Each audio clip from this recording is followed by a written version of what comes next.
Sisi Mbagala tuna bahati sana.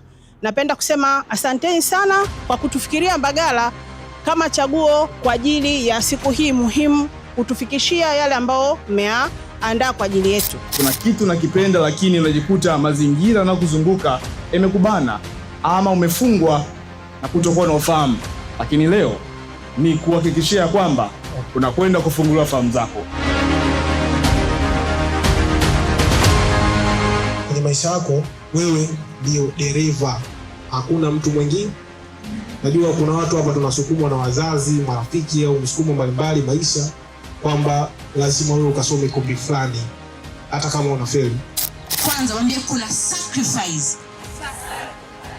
After to show up. Unapoamka kutimiza ndoto, kuna mwingine ataamka kukuhamisha ndoto zako. Kwa kuna watu wangapi wameamka asubuhi?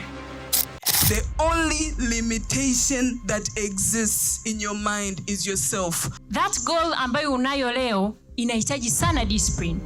Lakini kitu cha mwisho, hayo maneno hayafanyi kazi bila Mungu.